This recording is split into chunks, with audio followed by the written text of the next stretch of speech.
Hi, Kathleen Nacker here with the Game of Life.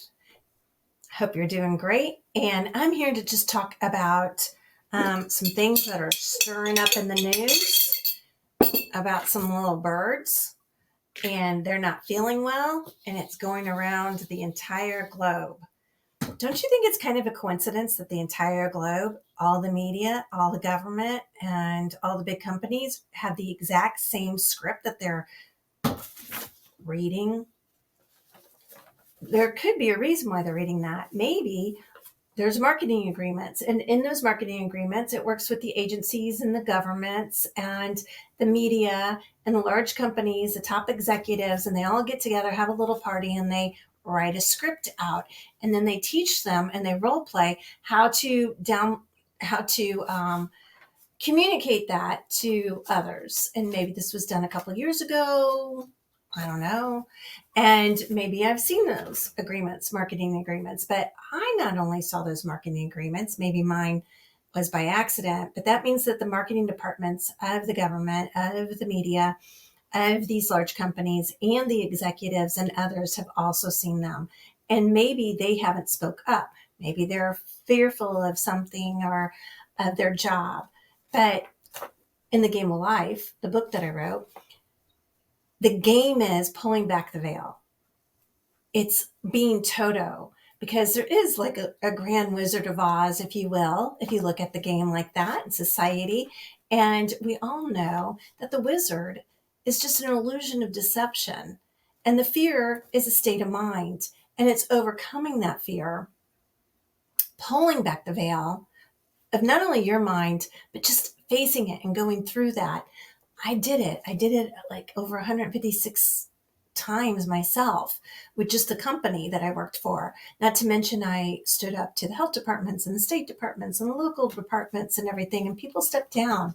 I taught other people to do that and save their jobs and not give up their Title VII rights by filling out religious exemptions and stuff like that. So back to the little bird that's not feeling well, is it can be a global coordination of scripts being pushed. And why would that be? I know it used to seem like a kind of crazy idea that it would be scripts and all these were planned and everything. But now that you see marketing agreements and simulation agreements where they actually role play this out to see how they can get people to do that. And there are companies that I may know that are part of that.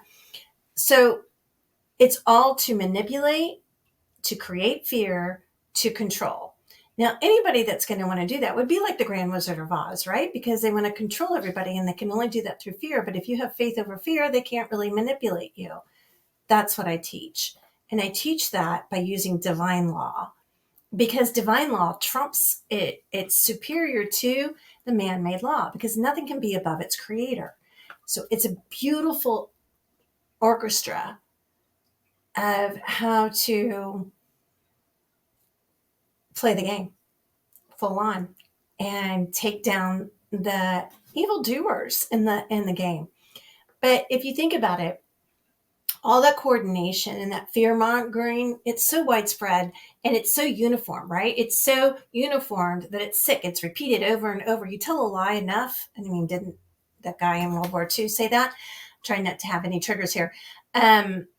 If you repeat a lie over and over, like saying we're a democracy, I mean, come on. People actually think we're a democracy and not a republic for which it stands.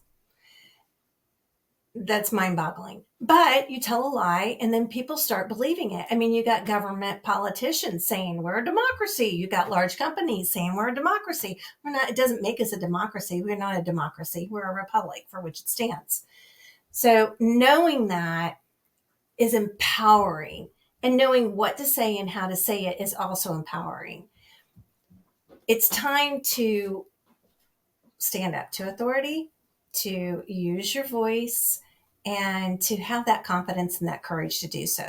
So instead of falling for the scare tactics, let's just start questioning people and be like, hey, like, just be nice and have a compassionate heart and say, like, hey, like, what's this marketing agreement? Or, hey, like, I know you just said this. Like, for instance, we had fear calls once a week where I was for quite a while, and you were required to be on them. So I started asking questions.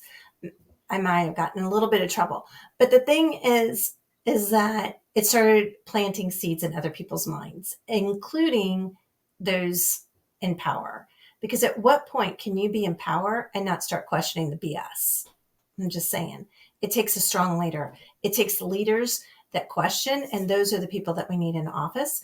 Those are the people that we need in corporations. Those are the people that we need in media. So it's just like clean house time, right? Anyway, so in closing up, I wanted to say, I hats off.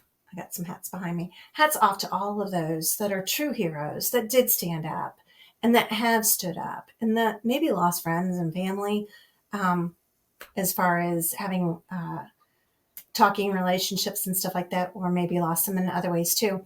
But kudos to you, hats off to you, and congratulations, because you are the proud and the few. If you look up the Milgram experiment, that'll tell you like there's only a certain percent that would stand up and say, no, I'm not going to do that.